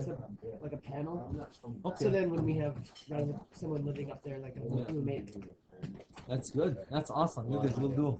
Wow. Sorry for that. I mean, well, it's a good time to. Is it knob and tube? A lot of them are number two. So I'm just gonna get rid Do of you it. have a 60 amp fuse panel or a circuit breaker? The main.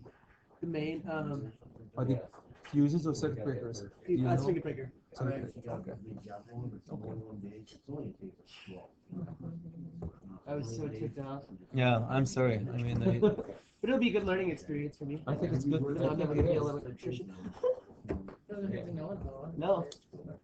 So I'm gonna have to get a hazmat suit and get up in the attic and fish wires. Fish a few wires. So it's all pull switch light, so we're just gonna put switches and update it. Yeah, as long as you're in there, you Might as well. Yeah. So we're gonna do that Christmas week. Christmas week.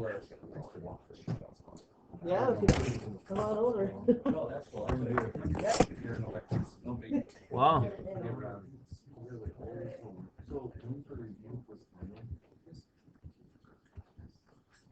Adrian Brooks wants to connect with me. I don't know Adrian Brooks. I'm a married man. I signed one time with H5 and I keep getting the message Adrian Brooks wants to connect with you. Adrian.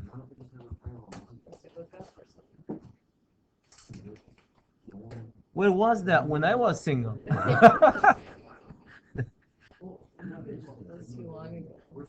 See the commercial about that? The priest, long time ago was on the TV. It was a priest, a young man going to become a priest, and how does it go? He wants to be a priest, and he has his cell phone with him, and he broke with his girlfriend. He's so depressed, so he didn't be a priest. Okay, now he goes to the priesthood to become priest, and he meets with the priest there, and he's talking to him to join all the stuff, and then all of a sudden his cell phone rings. Pick up his cell phone, answer the cell phone. It's his girlfriend reconnecting with him, and then he leaves the priest, and the priest will say, "Where was that technology when I needed it?"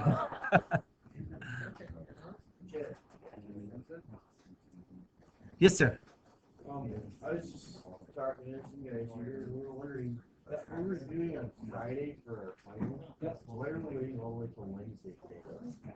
You guys will take the final before? I would like to, Or review right before. or take it on Monday or something. Do the review Or on do the Monday. review on Monday. Final Tuesday. Okay, Yeah, do that. We'll do that. okay, you guys want to take the review, take the test before Wednesday? Yeah. Whoa! I want everybody to agree on that one. No, are you alright with that? Or No. did you not? I don't have to do it. Why would we want to take it 2 days early? The time you give us.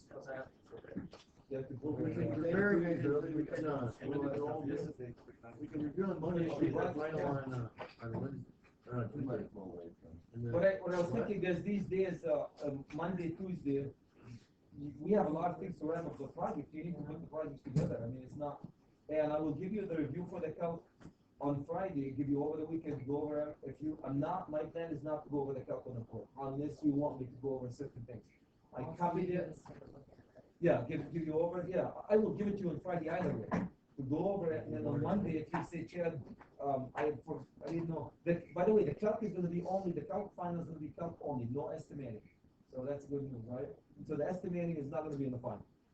Estimating, Doing the estimating calculating is easy, it's those silly questions that you're asking. yeah, so, So no can one- somebody take him on Friday and give him a candy for $5? Okay. Not. I don't care. Let's review on Friday and we'll see. Review on Friday, and then we can take this on Tuesday? I want everybody to review that. Okay. That's fine. Yeah. Well, then we can review our What difference does it make? We gotta be here on Wednesday Monday. anyway, so. Fresh in your head, ready to rock and roll, if you want to question. Tuesday morning, I'll take the test. I think it sounds Yeah, like a give us great the, idea. give us the Friday. Okay, then let's talk about it. That is the game plan of all game plans, Chad.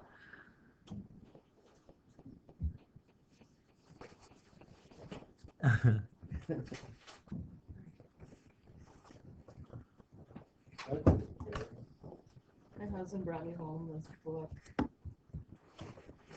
The means electrical cost data. Yeah.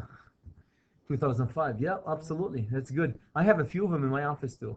I 2008. kind of looked at it a little bit last night. I guess. That's engineers use this one. It's a rule of thumb type of, yeah, it's a good Yeah. book though. It's very good. It's a good book to use as a rule of thumb of estimating things. Well, I thought, just for here, I thought I was gonna look up a few things and just see what they said versus. He sent me some, and then he sent me some examples of the estimates that they were.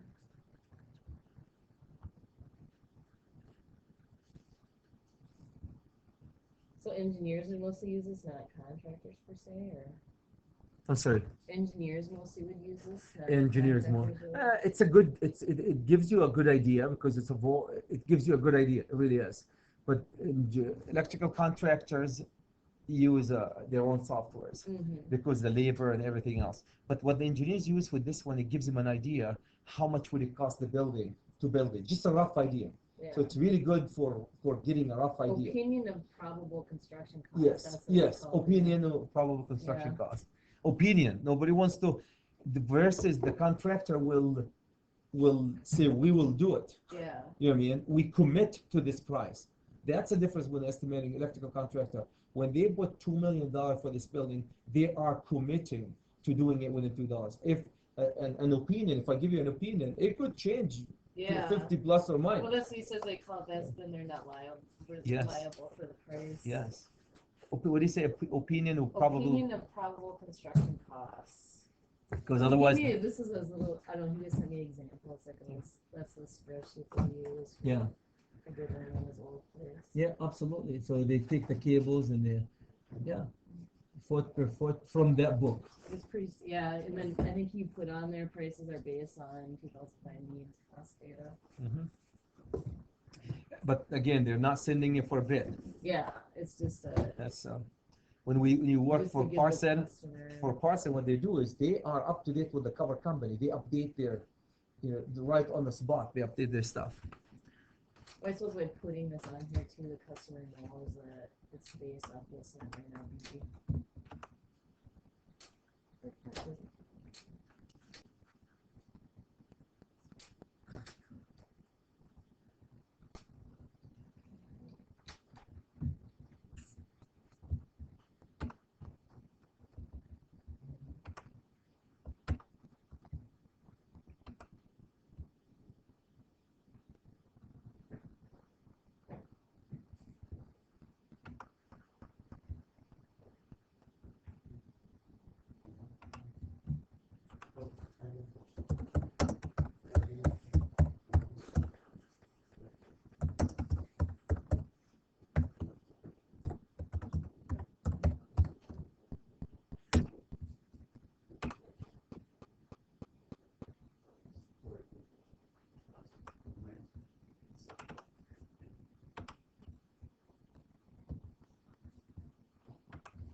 So what does it mean when it says daily output?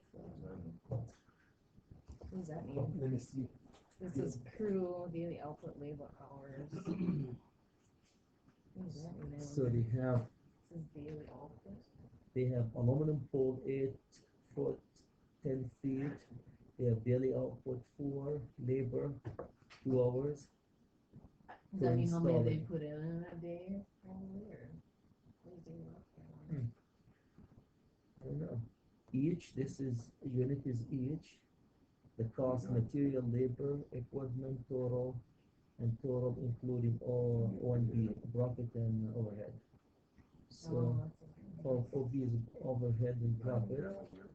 So this is in Well, you have no radar. 690. Is this dollars, right? I haven't used it for a while. So they're saying that to install one aluminum pole with profit overhead labor at $690. One electrician R3, one electrician R3. So this is one electrician, daily output, They must say that one electrician could do 4 of them a day. and daily output 4. I assume, let's look at this then. For 3.7. I have to look at, they define it here though. Yeah, I haven't, honestly I forgot. I'll tell you the truth, I forgot. You can look at here, daily output. I forgot. See what? I have the 2009. If you want to look at them in my office, I usually use them as reference, but I haven't used them for a while.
Yeah, it says What is that? daily output represents a typical number of units. Yeah. Designated crew will install in a normal 8-hour day. Yeah, that's So exactly. they're saying one electrician could Can put install 4 in 8 hours. 10 foot. Wow. Yeah, that's pretty impressive. I guess if you know what, I guess if the foundation is, that doesn't include the foundation. That's Yeah, including that's just, right. I suppose you could. yeah, I include, and it's, I don't think mounting so the foundation is there. Because you just put it on. You put it on, you tie it, but don't you need another person to help you when you put the pole, and then wire it, do the wiring. Yeah. So that's just including, I guess somebody will grab it at the top, mount it You right probably at the, have a equipment operator set it for yeah, you, set and it for you, and you're you, just gonna crank it you, on. Yeah, you did. yeah, 4 is not too bad. Yeah. But not the foundation, you need to wait for the foundation to, Yeah. I just overwent with this Yeah. scrolls, but some of them I have for, but some of them I didn't get. But anyhow, I wanted to look for the HVAR. yeah. HVAR. You know, I don't know which code belongs to this. Yes, 440. Was this the one? Yeah, room. HVAC. Oh, the air conditioning. Oh, Yeah. I see. And the HVAC at the same. Oh, I see. Yeah, no problem. Mr. Urbeb, no problem. I'm gonna go eat, Mr. Urbeb. How was your eat? Was good? You know, today I forget even my breakfast. I forget my cell phone. I just did one to 2.5 hours. No, I'm so sorry. I know it's a big night for you.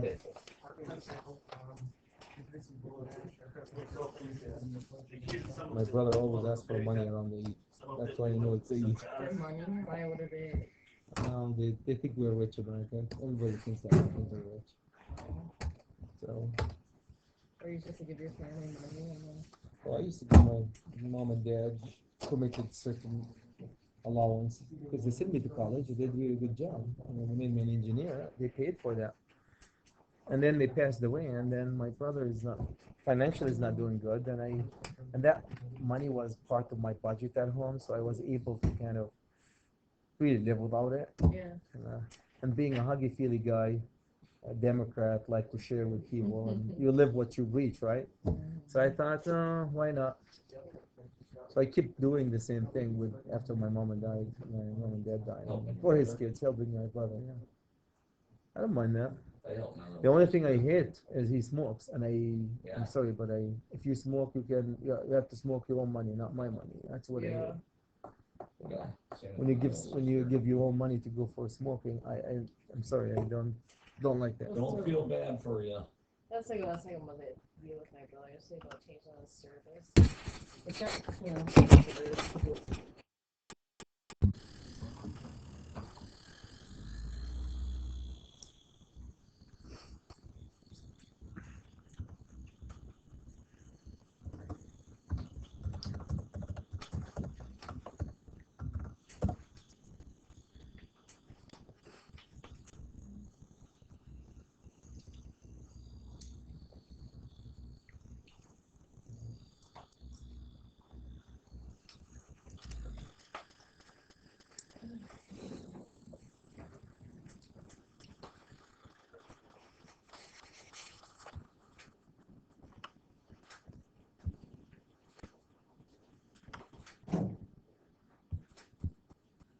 They wanted to do.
Interesting.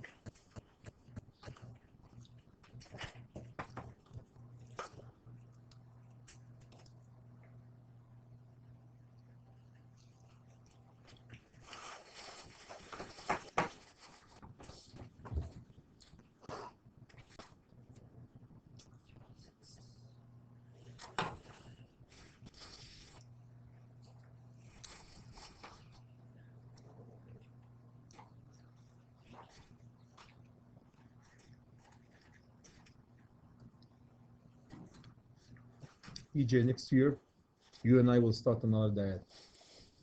next That's year. next like calendar year. That's my resolution for the year.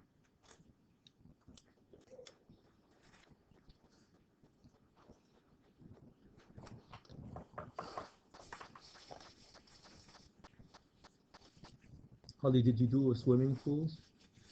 I You do, built yeah? bond one once, Okay. but it was just, I don't know, they did I got married off swim school, and the journey was run behind, so I you know, to help him, so he had it all laid out, I just helped him connect it all. Okay. That was the only time I ever did anything like that. There's so many different ways of different applications. Have you? I'll go to swim school. Me? No. No. Yeah, there's a lot of bonding and separate the old everything. And to the rebar and these slats, that's what I talked about. The pool was already in, and we had to do a grid around the pool.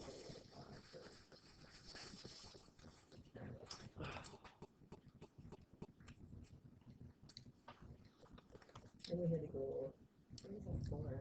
We had to go over the pool. We had one of those GMG lifts so we could go over the swimming pool because they had it full of water already because they were testing it. I forget we had to go up there and fix something or do something. That was kind of interesting. Don't go too far ahead or too far back because there's two swimming pools there with the concrete in between them for the swim school. Wow. So you had to be careful on how you build the GLG or you're in a big one of them. Those kind of kids that I didn't smoke in there. I just helped them. They got a little behind, so they said,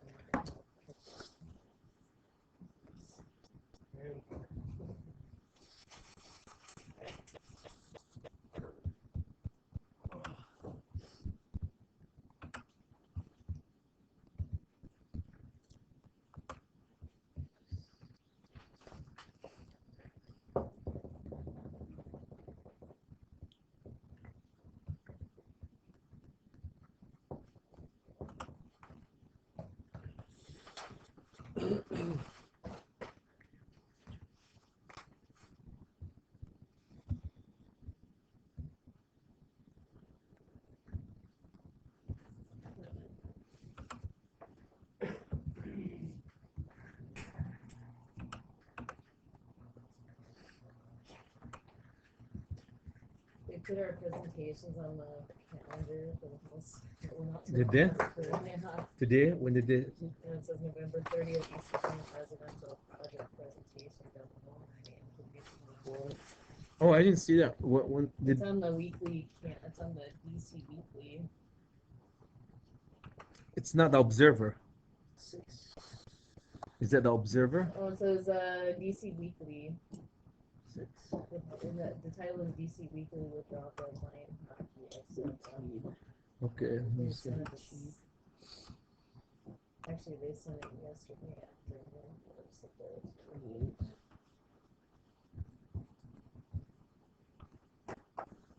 Retirement. So Dunwoody Observer. That's different than Dunwoody Observer. Yeah, it says DC Weekly on the title. It's from yesterday afternoon at like 2 something. I have. Can you forward it to me? I'm just curious to see.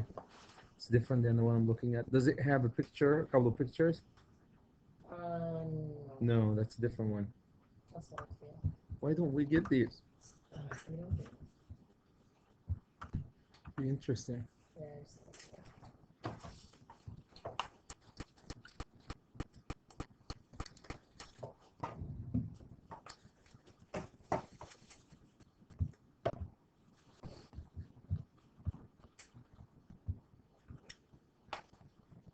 It just goes to the students.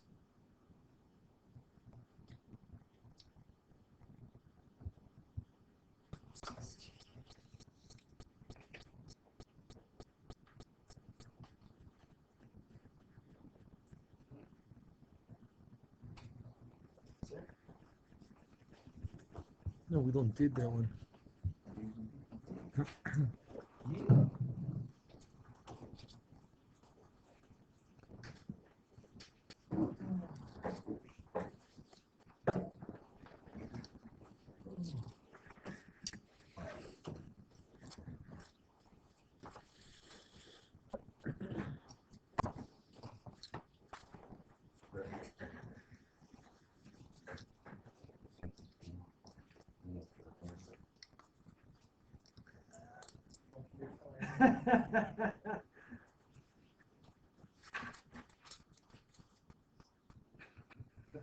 And smoke the phone. That's terrible. Wow.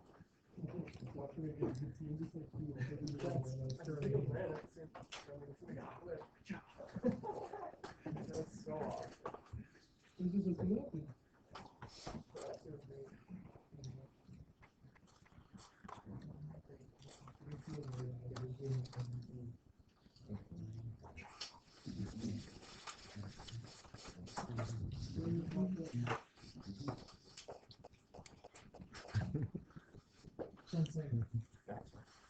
I was just watching his head moving around. Alright.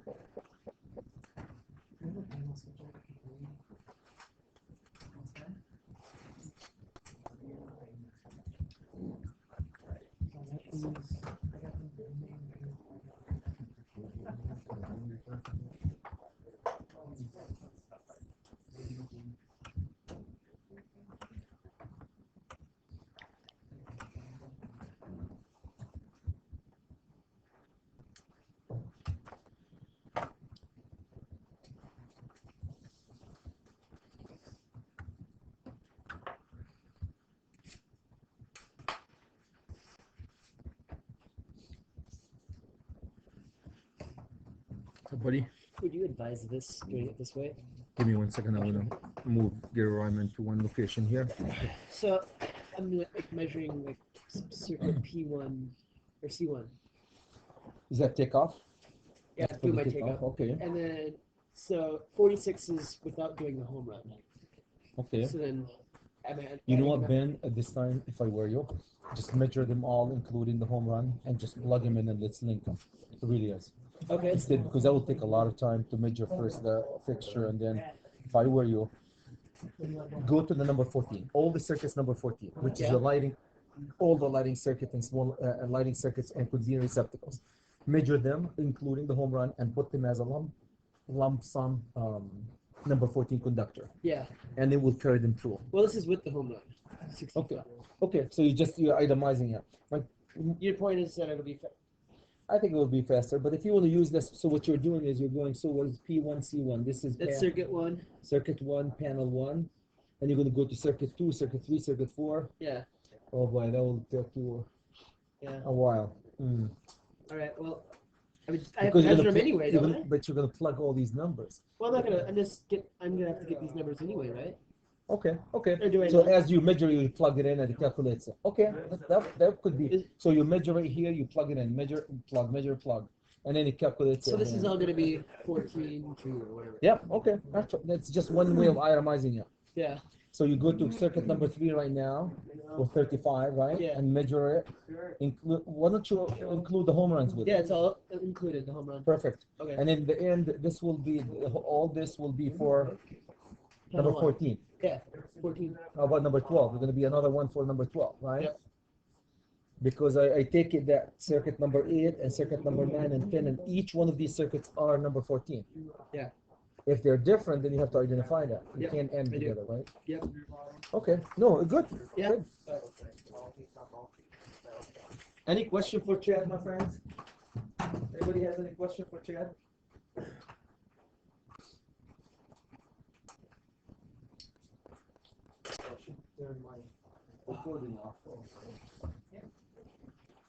We recorded everything now.